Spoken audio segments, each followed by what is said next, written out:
Good morning, YouTube folk, UTFs. Continuing along the sort of period when I was aged 6, which would be 1945. I wonder how many of you remember that. It was the end of the war. What did the war mean to 6-year-olds? Nothing much. We recognised the name Hitler. And we in games sometimes refer to chasing the Jerrys, but nothing very much else. Strangely enough, the little ditties remained in my mind. Most of you know, let me read it. Hitler has only got one ball, Göring has two, but very small. Himmler has similar, but poor old Goebbels has no ball at all. How many of you remember that, I wonder? To 6-year-olds, we thought it was funny and obviously very rude. What else from the age of 6? I remember my grandmother constantly knitting, always knitting, always grey wool. In fact, when you think about it, it wasn't a very colourful period for us children, but remember, we knew nothing else. Life expectancy, I'm told, was 62 for men and 68 for women, considerably less than today. I remember wearing socks on my hands, grey socks. Everything was in short supply. The government, I remember, talked about building some strange, they called them prefabricated buildings, of which some still remain, and we're talking about 2015. I suppose, well, they did a job, didn't they, for the thousands that came back. What did we call it? A country fit for heroes? What else do I remember from the period? At the age of 6, my mother, my sister and I moved house to the bottom end of the village.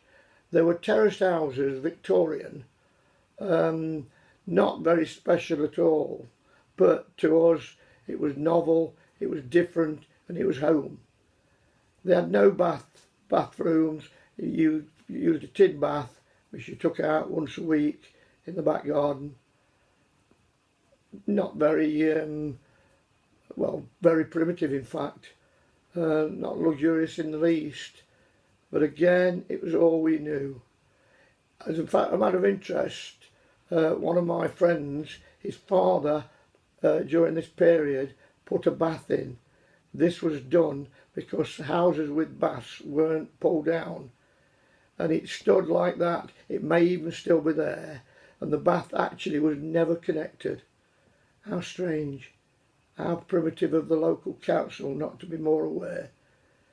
And again, I remember one family who were 100 yards, 200 yards from where I was living, and they had 5 children in a place very, very small, 2 up, 2 down, very similar to the one we moved to.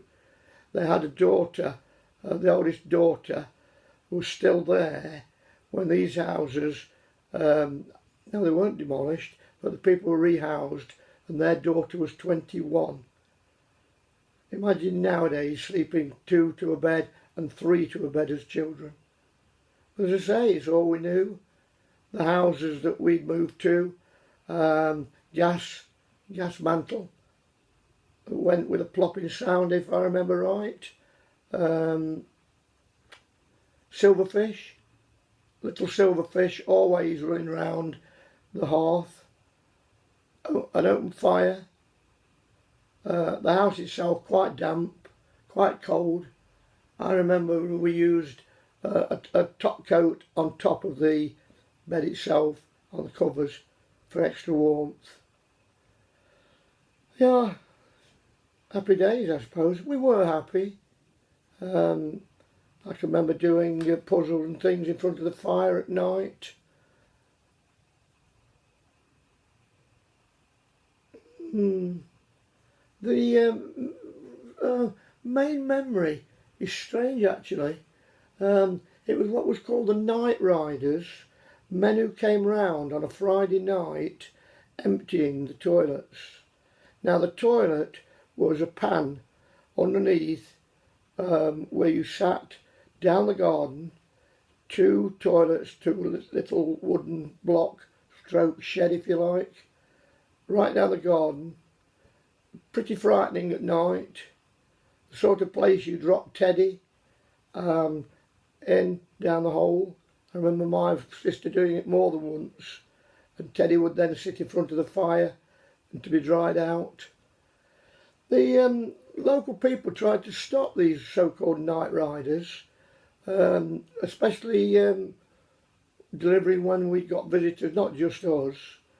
The men walked down from the toilet down the path to the lorry stopped on the front, and they tipped the sewage into the interior of the lorry.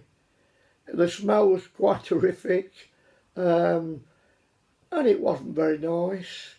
But there again, it was 1945, not 2015. I suppose it's the thing I remember most, those night riders. I wonder why they fascinated. I suppose you learn to value things when you've lived like this.